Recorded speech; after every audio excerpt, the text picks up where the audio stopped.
Hello, everybody. I'm Bob Goodwin, and welcome to episode number 3 of our LinkedIn Live with Career Club. Really appreciate you making a few minutes to spend some time with us. I am really excited for our guest today, Kevin Williams, and we'll get to him in just a moment. But just a bit about Career Club. Career Club is using proven sales methodologies and technology to help our clients find work and a career that matters to them. So if you haven't had a chance to check us out, please do. You can just go to career.club. And with that, I would like to welcome Kevin Williams, our guest today. Hey, Kevin, Hi, how are you? Good. Nice to see you, Bob. No, good to see you. I am extremely excited about today's LinkedIn Live. We've known each other for a few years, and your story I just find incredibly inspirational. It shows to me creativity, grit, determination, success, all good things. And but really happy to have you here. Appreciate that. Cool. Yeah.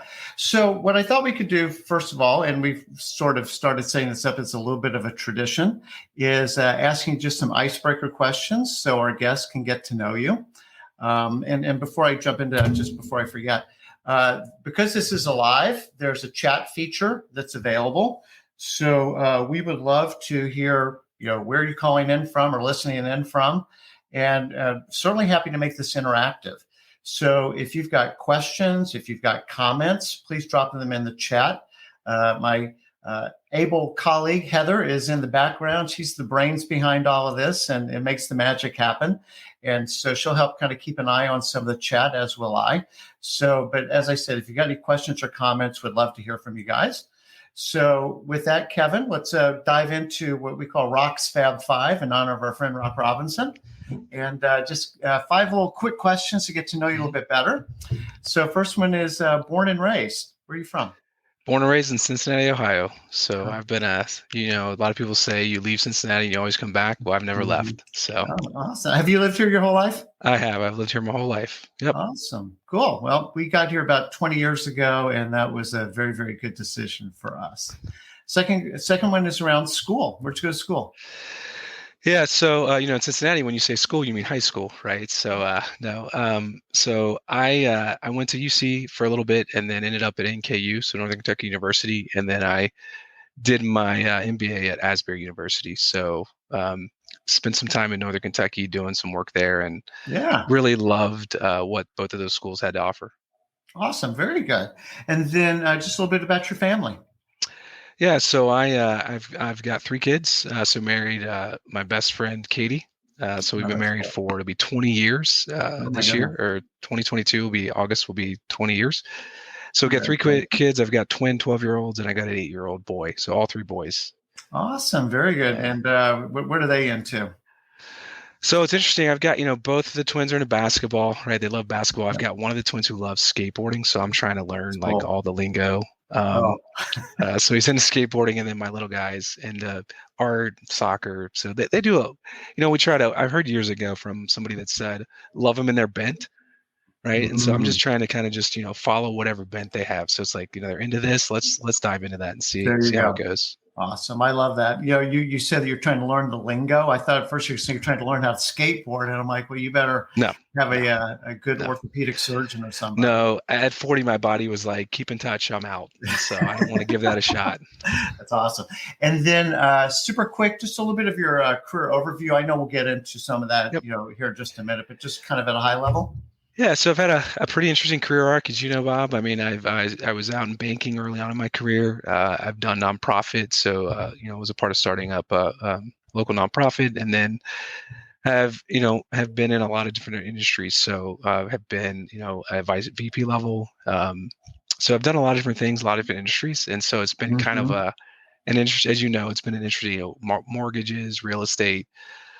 So I've really had an interesting career arc, which is one of the reasons why I think, we're talking today is because. And just to, as you said, we'll unpack that a little bit more in a few minutes, but, just for the folks who are listening, sometimes people do have these, kind of portfolio of experiences that sometimes, they struggle with, finding the thread that connects that and actually creating a narrative around all of that. And as I said, we're going to kind of get into that here in just a Yep. minute.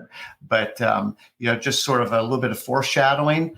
If somebody's feeling a little less comfortable with, hey, you didn't start off and go from A to Z in a straight line, that is more than okay. Yep. And in fact, I think in the future we'll see that that's actually becomes more of a traditional career arc, is that you have done a lot of different things. So, but as we said, we'll look at that in a minute. And then outside of work, as you said, you've got 3 boys and your beautiful wife. What are you sort of passionate? What are you interested in? What do you do when you're not at work?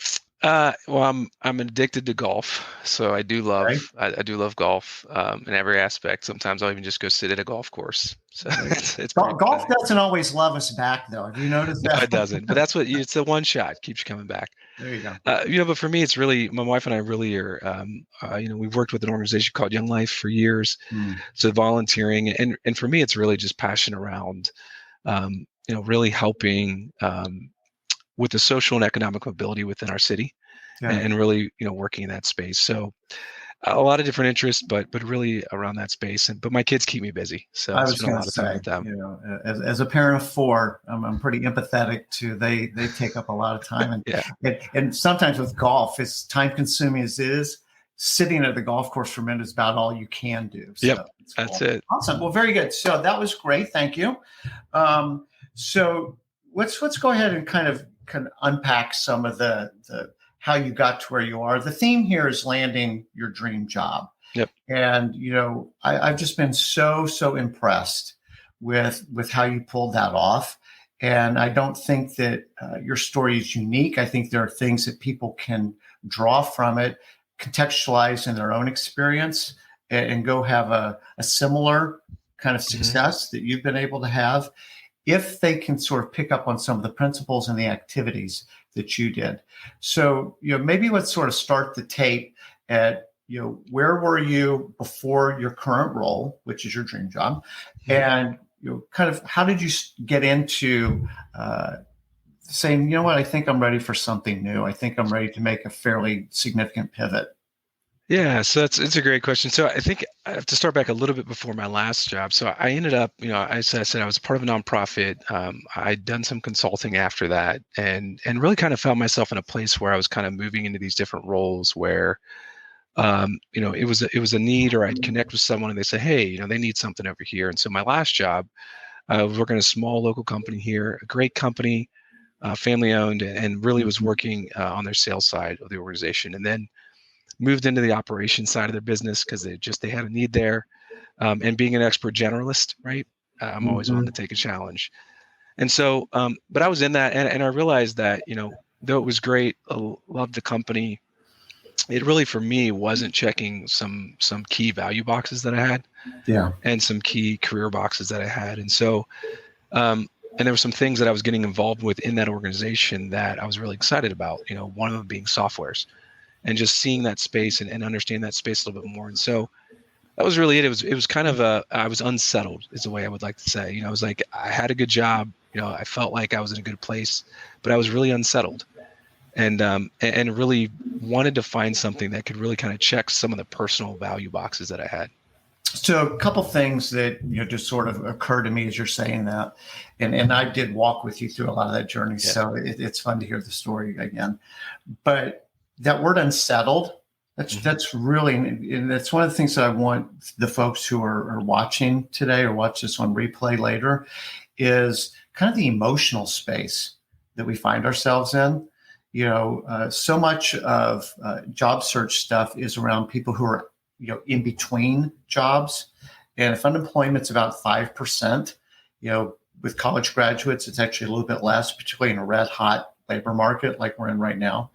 But then there's, the studies that I've seen indicate that kind of somewhere between 35 and 40% of people, are feeling unsettled, right? They feel stuck. There's something that's not fulfilling them, all the way to, it's, this is an overused word, but toxic, right?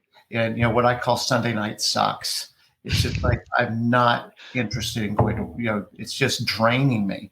Yep. And you do get to that place of being unsettled. The second thing that you said that, I kind of want people to maybe think about a little bit is checking boxes. Well, that sort of assumes that you've got a goal, or there's things that you've kind of identified that are important to you. Do you mind just sort of articulating maybe what some of those boxes were? Yeah, I think for me, it was realizing that, as I kind of looked at my career, right, I kind of looked at, I kind of look at it like, you're on a train, right, and you're heading towards a tunnel. And for me, I realized that at a point, like, if I stay where I'm at now, once I hit the tunnel, I'm not getting off this train. Yep. And so for me, it was kind of, so that was one piece of it, feeling trapped almost. For me, a high value on freedom, right? I have a high value on, freedom, being able to manage a schedule, and really also being able to be in a place that's innovative and challenging, right? Like, and then a key factor with that is, being able to really that work-life balance. And everybody talks about work-life balance, but really being able to be in a place where I was present and available, not just physically, but emotionally for my kids. And so not being drained every day. To your point about Sunday nights, not being coming home with 5% or 10% energy, it's not a good place to be. So I really was realizing, even though I was at a great place, outwardly, inwardly, it was more draining than life-giving.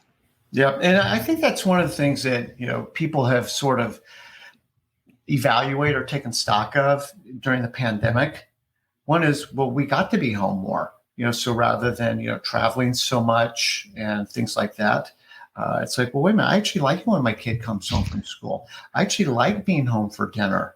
I'm hearing stuff that I wasn't hearing before because I wasn't even around, and so it seems to me like, before the pandemic, there was work and life fit in the frame of work. And now it seems like, and I think in a very good way, people are like, no, that's backwards. This is my life. Where does work fit into that frame? Yeah. And that sounds like the place that you got to as well. Yeah. I would say that's a key point, and I think when you're in that place, right, and it takes a while to realize what's unsettling you, right, and to realize to look outside of your day-to-day job and realize that, you're dealing with something internally, right, and it takes a lot of work to really to know thyself enough to go, okay, I got to do something about this. Yeah. So let's just talk a little bit about the process. So you got to a place that's like, I need to make a change. Yep. Right. All right. What do you do? Like, how do you even begin that process? So for me, it was really kind of going back to the core kind of tenets of what I like to do. So for me, it started with networking. I realized that in the place I was, I could go online and I could, and I tried this, I tried the whole, looked at LinkedIn jobs, you apply for 15,000 jobs, whatever. But I realized that, okay, it wasn't working. And so I had to do something different, right? I could keep going down this path of insanity, or I could try to do something different. So for me, I started reaching out and connecting with just people and just really starting to understand, okay, what do I need to do in this space? So I connected with you. I'd connect with some other people. And what I realized was very quickly is that I didn't know my story, right? I didn't know what I really wanted and what I was really good at. And so it was really, I needed to come to a place of, in those conversations, understanding that. But the key impetus for that was networking and really getting out there and starting to connect with people and really start to see what was possible. Yeah. Two things that you said that, definitely resonate and I think are very applicable for people.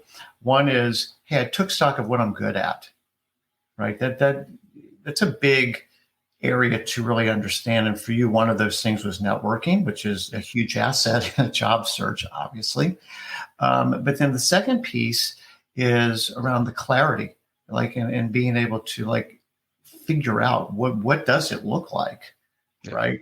And so as you network and the more clarity that you've got, the networking becomes a whole lot more efficient because I'm able to describe now what I'm looking for, so for you, maybe some of that initially was a bit more exploratory or discovery, but then as you started to figure your story out, as you said, then it's like all of a sudden the networking kind of flips. It starts becoming a path to somewhere. Yeah. And then for me, it was once I understood kind of what that was, what I was looking for, right, and was possible, then it became informational interviews, right? My networking had a purpose. Exactly. And so when I would meet with someone, I would come in with, I would say, look, if I'm going to rely on my network, I need to understand what I'm asking them to do. Yes. right? And so that was a key piece. Couple questions. Did you have a target list of companies, or how did Yeah, you do so that? actually suggested by you and some others is, I really tried to narrow down the industries because when I started, it was kind of like I knew I wanted to get into software. I knew I wanted to get into, sales. I'd kind of realized, kind of backing up, I had realized that okay, the theme that permeated throughout my entire career was sales, right? Yeah. That's what I had done. And I knew I wanted to get in this new space. And so I did. I had to find like the top companies in that space, right? So I found top 50 QMS software companies, And what and is kind of narrowed it down. QMS? Quality management software. So Would- would- so I was able to narrow it down. I looked at nonprofit software, whatever, and I realized I had some background in quality, I had some background in software, and so I was like, okay, this is a natural fit. Yeah. And And so, so one of the things that I'm sorry, that I no, would, you're good. again, encourage people to think about, and this is kind of like where the Venn diagram, the portfolio of experiences starts to come together, right? Is, you knew that you had sales, even though it may not have always been explicitly, quote, sales, Yep. right? You were persuading people to take an action, right? And then you knew that you want to be in software because that's a hot space, right? Yep. But then software, well, that's huge, right? So then it's like, all right, how do I go find, a lane within this really broad category called software? And again, what I think you did that was really smart was you drew on an equity that you had. So you knew about quality management. You'd been a buyer of these kinds of Yep. services and a provider in other ways. And so it's like you could talk that talk with somebody that was in that space. And for me, that's a good example of that kind of Venn diagram of where we take, what am I good at? What am I interested in? Where's our market? And the intersection of those three circles becomes a sweet spot. And that's what you found. Yeah, and the thing that I want people to understand is like it wasn't an obvious fit early on. Yeah. Like the space I was in, it wasn't like, oh, this makes a great connection. It took a lot of time, a lot of research, a lot of kind of paring, to your point, paring it down, right, to get to that tunnel vision of, okay, what am I going to do? Yep. No, I love it. And that's that clarity. And sometimes people kind of go the other direction and want to keep it really broad and open because I want to, quote, keep my options open. But it actually kind of works counterproductively because it's so vague that we said this in a blog post the other day. You kind of go in the junk drawer. Like, I don't know what to do with you. It's too broad. It's funny you say that because I was actually talking to a recruiter, and the recruiter actually said to me, I don't know where to slot you. Yep. There you go. And to your point, and it wasn't until I narrowed the focus and got really, really clear on what that was that I was able to, okay, here's the story. Yep. Okay. So I want to kind of, let's keep going because there's a part of your story that, just gets me excited every time you tell it. But, you had an outreach, you were doing your networking. Did you, about the company where you connected with the chief revenue officer, can you kind of start that episode? Yeah. So what I had done is, I started even reaching out and like sending LinkedIn messages to like CEOs of some of these software companies, right? I was just trying all avenues to connect, saying, hey, look, I know you're looking for people, or if you're not looking for people. And so at this company, there was someone that I kind of knew was there, and ended up talking to the chief revenue officer. And so it was funny because it was kind of a gatekeeper conversation, right? Yeah. So got in with the chief revenue officer, and and I'll be honest with you, it was not the conversation that you would want to have on your first go with the chief revenue officer. I was on vacation. It was a kind of last minute thing. And I got on the phone, and it was funny. The first thing the individual said to me was, hey, if I had this resume in hand right now, I'd throw it in your trash. He was like, I don't see what the fit is. He's like, honestly, and so it was really interesting because he was not at all interested in, and could not connect the dots, right? And could not connect the story. And that's one thing that, was a key piece there is you have to connect the dots for people. You cannot let them do that themselves. Amen. That is a giant takeaway from this conversation. It's incumbent upon us to connect the dots for the other person. That's not their job here. So the CRO, hate your resume. I remember, it's like, dude, like, I don't even know why I'm talking to you. Like, there's nothing here that looks like who we hire. Yeah, I mean, literally, he said to me, he said, he's like, look, there's no reason why am I talking to you? He was like, I don't even understand why this is a fit. Yep. And so we'll go there in a second, but again, kind of key takeaway for people is you're going to run into obstacles, Yep. right? And so I really want people to, you know, start taking from this story. You're going to run into objections, people not seeing the fit. You know, sometimes, you know, we are pushing water up a hill and maybe that isn't where we should be. Mhm. But a lot of times it's like, no, I'm just not doing a good enough job of communicating this yet. Yeah, and I would say if you don't know your message, right, you're giving off, and I think you say this, right, you're airing bad interviews, right? And that was the key is like, for me it was about if you're going to career pivot in anything, you're going to have to figure out how to guide people through the arc of your story and connect those dots for them so they understand and see the connecting points. And that's what I had to do with the CRO, which Yeah, so was let's double click on that. So, Kevin, like I'm hiring enterprise salespeople. You've never sold enterprise software. Yep. Why am I talking to you? Yeah. And so, for me, it was simple. It was, when I looked at it, it was, I'm a big fan of mitigating your weakness, right?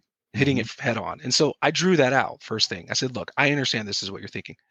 But to me, it's about changing the narrative because it wasn't about selling enterprise software. It was about sales, right? And so I took the focus back to, well, what do you expect a good sales rep in enterprise software to do?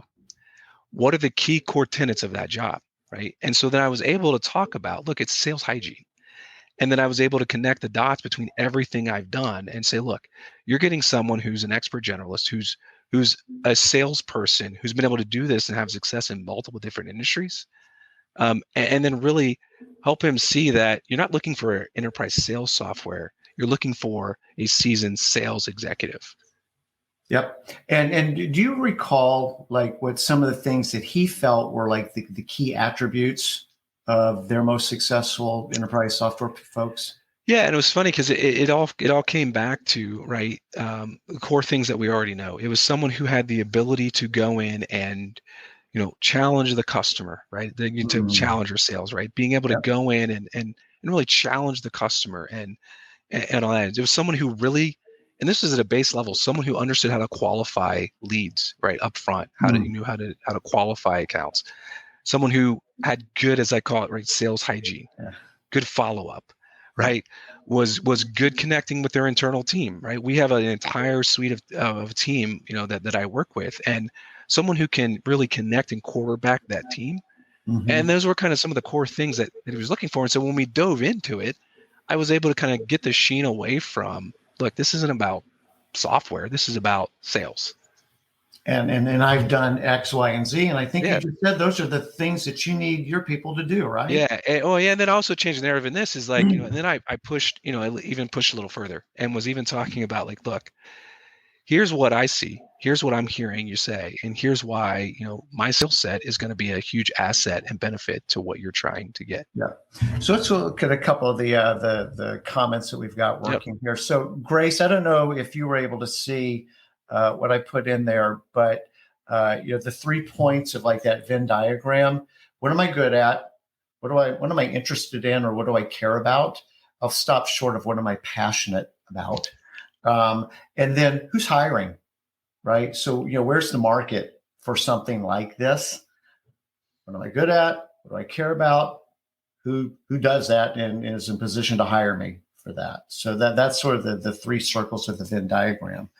Heather's got a great comment on here, that this negative connotation of jack of all trades, but recently learned the full saying, a jack of all trades is a master of none, but oftentimes better than a master of one. So you actually used an expression, thank you, Heather, for pointing this out, an expert generalist. Is that what you said? Yeah, I stole that from when Warren Buffett was asked about Charles Munger, who he works with all the time. They said, well, what's special about Charles? And he said, he's an expert generalist. And so, he's able to, and that's what I would say is, like my ability to understand, have a high learning agility and the experience of being in multiple different industries, that was an asset instead of looking at that as as a deterrent. Okay, huge commercial right now for the book Workquake by Steve Cadigan. The core theme in that book is being an agile learner. Mm. And as technology starts replacing things, and like business models are turning on a dime now because there's a new technology that's come into play.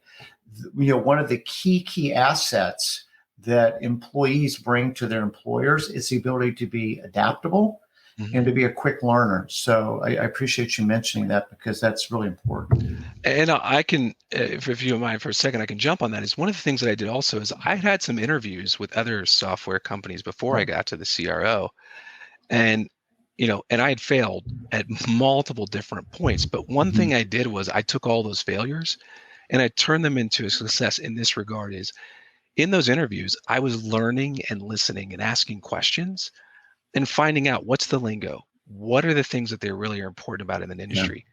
So then when I talked to the CRO, I was able to kind of take that and utilize that as well. So that's something I think is a key point as well. Yeah, and we'll pick up on that in sort of this next section about the interviewing process that you went through, because again, I think it's just a master class in all that. Karen Grohl's got a comment here talking about breaking down walls and getting people on the phone, actually engaging with somebody. We don't live our life just in email, one. Yep. And then you are having real dialogues with people, and rather than trying to answer their objection in an email, you could have a real conversation with somebody. And I also appreciate what you were saying around informational interviews, because that's a lower stress conversation, right? I'm not applying for a job, like I'm just trying to learn, and you can kind of test drive. Saying, well, what about this? I mean, would you see these as sort of being attributes? Well, yeah, that's actually a good point. So, but that breaking down walls, and Karen's comment reminds me of one other thing that you said, that if you don't mind just kind of riffing on for half of a minute, is addressing things head on, things that were perceived weaknesses. Do you mind talking about that? Yeah. So for me, it's about, I wanted to make sure that they had the strongest and fewest reasons to pick apart my weaknesses. Right. And so for me, it's like, I know what my weaknesses are. They know what my weaknesses are. And so I had to understand my weakness better than the interviewer. And then I had to be ready to either explain it away or why it doesn't matter. And so for me, it was, I'm highlighting it and turning it into a strength, right? Or dismissing it as, hey, this isn't going to be an issue. At least reframing it, right? Yeah, so reframing it. This is actually more important than what you think is important. So you've got it this way. Can we agree it's really more like this? It's like you don't have software sales experience. Okay, look, let's pull that here, because that's not really what you're looking for. What you're looking for is this, and this. Yeah. And then David is making the comment, and I'm just a huge believer in what he's saying here, is make it easy for your networking partners to help you. Right. And so, originally when you're doing the discovery kind of phase of it, that is what it is. But when you've started to get locked in, like being able to communicate that to somebody, now when I'm asking for directions, I know where I want to go, versus I'm asking you for directions. Well, where do you want to go? I don't know. Well, I don't know how to help you. Right. And so that connecting of the dots. And that's the hardest thing is, I always say, come prepared with an ask for the person that you're meeting, you're networking with, right? Are you asking for resume help? Are you asking for messaging help? Are you asking for connections, job interest? What are you asking for? I think that's a key piece. David's hit it right on the head. Okay, cool. So I want to kind of go into the actual interviewing process, because you did some things, again, that I haven't heard very many people talk about, if ever. And yet, it's as great as it was to convince the CRO that you should get introduced into their interview process, you still could have flamed out 100 times after that, right? And somebody else has got their preconceived notion of what they're trying to hire, what their profile looks like, and whatever. So do you mind kind of starting that part of the conversation? Yeah, so I think I've kind of got a model wheel that I go through, but and a lot of this, Bob, obviously is stuff that I worked out with you. But a key first piece is preparation, right? Like confidence comes in prep. Yeah. So you're going to get an interview, and there's going to be questions you don't know, but if you're prepared, and so for me, it's a couple of key things: knowing who you are, so doing a lot of research on yourself, understanding what your strengths are. Then it's the mitigating your weaknesses, right? Like being prepared to speak into that and reframe or whatever. And I always prep for the questions that I know I was going to get, and even the ones that I didn't know I was going to get. So I tried to be ready and prepared for that. And so in that, it was, I looked at, information about the companies that I was interviewing with, right? I looked at LinkedIn profiles, Google News alerts, conferences they went to. I read papers that they had written. Um, my only job was to get information, right? That was my job before I even had an interview. My job was to understand and get information. Yeah. And so just kind of walk us through the process. So the CRO says, okay, fine. You can start talking to us. What was their hiring process and how did you kind of evolve through that? Yeah, so the process was very intense in that, so once I got into the process, it actually had like multiple layers to it, but they basically gave me it started off with some phone interviews, right? So they gave me a couple different of their executive or VP level people to talk to. And so I did a lot of research on that. Mm-hmm. And then what I also did was I took on from what I did. So one of the things I call it probing, right, is I always ask to take notes in an interview. Say, hey, can I also take notes? And I ask a lot of questions. I don't wait until the end to ask questions. I do it during. I make it a dialogue more than an interview. Yes.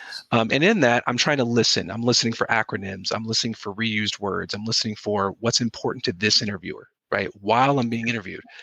And then I'm trying to rework the messaging, even if real time. So like I had an interview with a couple of different companies prior to this. And so I listened to those words and then I reworked that into my messaging.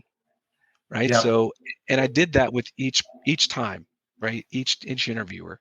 And so as I went through, I felt, okay, this person, I could, if you ask questions, you find out very quickly what people are interested in. Yep. If you ask them about the role, if you ask them about what makes someone successful in that role, they'll tell you very clearly what matters to them. Yeah. There's a level of fluidity that you bring to this, that I would really encourage people to adopt if they can, which is, you're in the moment picking up on the style, what you had learned in your prep, but then as they're talking, the words that they're using, how they're expressing themselves, and on the fly, remixing your message to be in a language, one, that they'll understand, but two, showing that, back to connect the dots, you're not very far away. In fact, you're really near in. You speak my language, right? Yeah. It's funny. I always say preparation, right, is the key to improvisation.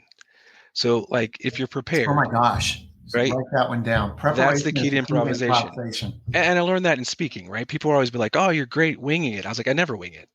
I can improvise because I'm prepared. And so like, I'll give you an example. I was in I had one of my interviewers, I was flying out there and last second, he wanted to meet me in the airport. Like I flew in, landed, and he's like, we're meeting in the airport. And so as I sit down, he's talking to me and I asked a bunch of questions and it was clear to me early on what was important to this individual. It was qualification. That was what really mattered. And so real time, I shifted, right, a lot of my conversations into that, which is, talked about how I qualified leads, talked about how I did that. And within 15 minutes, he was like, I'm good. Heard everything I need to hear. Called the CRO and was like, yep, I'm on board. And I was like, but again, it was about connecting with what was important to that individual. Yeah. And just kind of riff on that for just a minute. I used that word remix a second ago. And the way that I encourage clients to think about this and would encourage our audience to think about it is I say the resume might get you the interview. The stories you tell will get you the job. And so, you've got this playlist of stories, that are really kind of your reasons to believe. Yep. Like I've done this and I've done this, and kind of on qualifications, like I can prove, that I've got the goods here. Right. But depending on who you're talking to, their style, their role, right, their level, like you remix that story. And what I mean by remix, it's like the melody is the same, but it might have more of a rock and roll beat. It might have more of a hip hop beat. It might have more of a country beat to it. So if I'm talking to the CRO, it's about blowing through my quota, like over delivering on a number, right? If I'm talking to the CFO, I could tell the exact same story, but I'm going to dial up the bass on profitability, Yep. Right? I wasn't just giving this stuff away. I blew through my number. Yeah, that's because I gave it all away. I just kept beating the finance people up Yep. on price to jam my bad deals through. If I'm talking with the HR person, I might want to emphasize more like how this was a team effort and it was collaborative, and we really worked well cross-functionally to get this deal over the line. It's all the same story, right? But it's being nuanced to tailor the message to who you're talking to.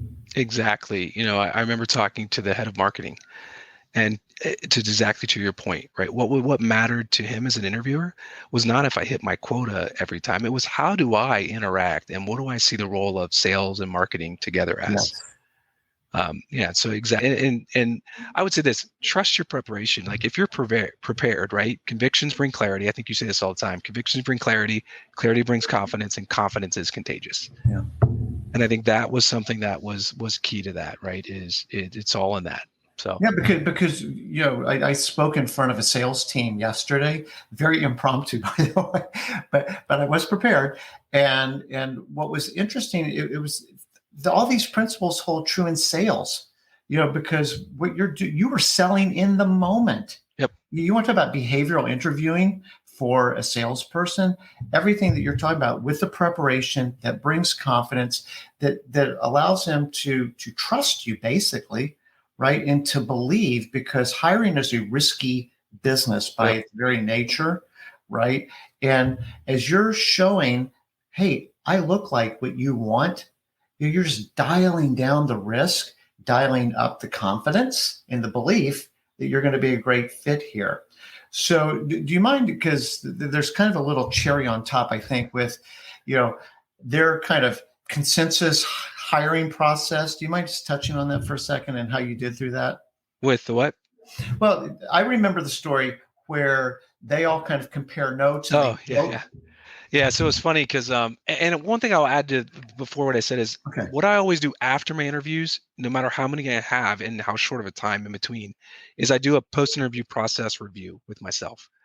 And so I ask the questions: what went well, what didn't go well, what can I do better, what do I need to, what did I learn, and then what do I need to reframe? And so just that's something that I think, I don't know a lot of people do that, is do a self-check after the interview, and don't just focus on what you did poorly.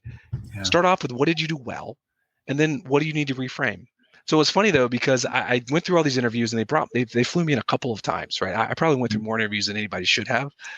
But what's funny is I'm sitting with CRO, and he goes, again, Kevin, he reiterated that he would throw my resume in the trash. He goes, but you know what? He goes, I've never had a situation where everyone met together and I got thumbs up from every single person on the panel. He goes, I didn't get one detractor. And so it was hilarious, because it was like, I had already known, because of each interview, I kind of did assessment afterwards. I had a feeling how they went, but it was kind of interesting that, like how it started out. And then he's like, I got thumbs up from every single person that met with you. Yeah. Because I've never had that before. So again, what I so much love about your show, and there's just one more little point that we got to get to here in a second, from I don't even know why I'm talking to you, all the way to we've never had anybody that got all the votes, right? So I guess the question is, were they right? Yeah, and this is the key, is like, for me, I knew going in, right, what I was good at, and I knew that I could do this job and do this role at a high level, and they were right. I've had, I'm coming up on 2 years. I've had a great time. I've just had, two of the best quarters, right, in what I'm in the company. It's been a whirlwind. We just got bought by a Honeywell. Like, it's been a huge fun ride. And honestly, to your point, I'm not unsettled, right? I'm in a place of contentment. I'm in a place where I feel like my skills and my assets, and the thing that I've learned that was early on was, every time you get a new job, right, you're scared to death. Like, can I do this? Everybody's got imposter syndrome. Can I do this? But because of all the hard work I did in the interview process, and because of all that work, what I realized is that I carried in, I almost convinced myself even, right, in some ways, and reinforced that, oh yeah, I can do this. And so when I got in the job, it was like, oh yeah, I almost felt like I'd been there. Yeah. And so, yeah. No, that's awesome. So I'm just being a little mindful of the time and for the folks who are listening. What are the maybe three things like that from that whole experience? If you're talking directly to our audience, what would you really encourage them for the three takeaways to be? I think there'll be when we've talked about each of these, but I think the first thing is you've got to know yourself, and you've got to do some real hard work on understanding you and what you bring to the table. As I said, what are your strengths, what are your weaknesses, and don't shy away from that. Like, do some deep stuff into that. I would say that second thing is you've got to build your network. You've got to build out your network and really, or find something like Career Club, right, that can help you in that respect. You've got to be able to find those connections, but have a purpose with it, right? Have a plan with it. And then I think the last thing is that you have to take your interview process seriously. You have to realize that you are selling a product, and the product is you. You cannot wait for. I think a lot of times people wait for the interviewers, or they're kind of like, "Well, I hope this goes well." And for me, I try to take the hope and the luck out of it. There's this cartoon I love, and it says the autocorrect keeps changing luck to preparation, and and Awesome. that's what I would say is, like, treat it like you would treat it anything else that you would put the time and effort into. So. Yep. No, that's phenomenal. So, can people connect with you on LinkedIn if they'd like? Of course, love to. And I think that we've mostly come to a close. I just want to say thank you. I'm so glad that we got this, captured on tape, so to speak, because I know that people will get just a lot of value out of this, and I'm looking forward to sharing this conversation that we've had today. It's possible and very possible to move from being unsettled into something that you find fulfilling, you're growing, and importantly, it fits within your life, not the other way around. Yep. So, and then last here, knowing your story, not shy away from your weaknesses. Thank you, Kunal. Having your network, and you are selling the product, and the product is you. So you just crush that. And so again, it's very generous of you to share your story with people, because I know that they're going to benefit from it. So we're kind of at time, and just really appreciate it, Kevin. You're a great friend, great inspiration, and thank you. And Bob, thank you. And I would tell anyone, work with Bob. Well, that was nice. But anyway, Heather, I think we're done. And thank you, everyone. Hope you enjoyed the rest of your week. Cheers.